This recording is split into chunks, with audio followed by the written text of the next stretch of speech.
Hello, this is Sabrina Moreland from the Walter State Library, and this video shows you how to use the Humanities full text database for your English drama research. So we're going to start off on the library homepage and scroll down to the A to Z database list. And instead of going to a certain subject, this time we're just going to click on the H's to get to the database. And scroll down, and Humanities full text is the last one listed. This is just a reminder that if you are off campus working, you'll need to enter your eLearn username and password to gain access. So with this database, you want to start off very broadly. It is not going to have as much information as the ebook academic collection or the literature resource center or JSTOR.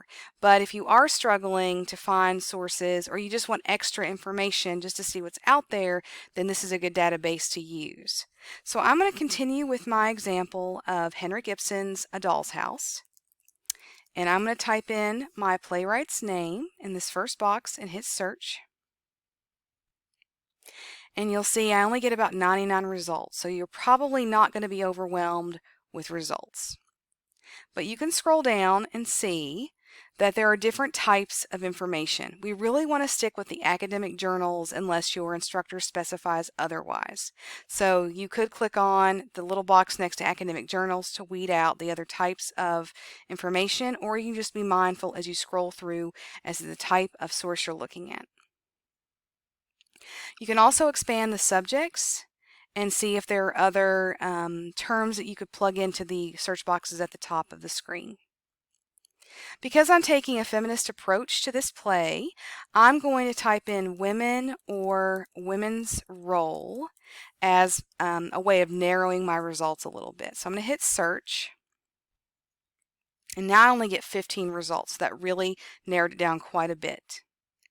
And so I can scroll through and see what's available, again trying to avoid reviews and periodicals, like I said, unless your instructor says it's okay to use them.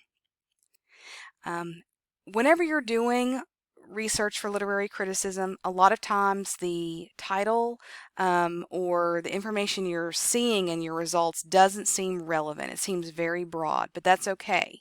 You just have to dig deeply within these articles sometimes to find the information that does relate to what you're writing about. So this first result is an academic journal. Ibsen's last name appears in the title. And you can sort of look at the abstract to see if it might relate. So it talks about women's suffrage, it talks about Ibsen's drama, so it could have some potential. So I'm going to go ahead and go into this article, and it will load the PDF, and I can scroll through and see if anything stands out to me as being relevant to what I'm writing about. And in this database, I can hit Control F, and I could type in different terms. So women. Maybe I'm looking for Nora's character from the play specifically. I can think about feminist or feminism, and so this has a lot of results, so I could go through and see if any of this relates. So it looks like there are some, really good results based on that just very quick search. And this article is about multiple pieces and multiple characters. So again, you would just have to look more deeply to see what does really relate to what you're writing about. Just like with our other EBSCO products, they all look the same.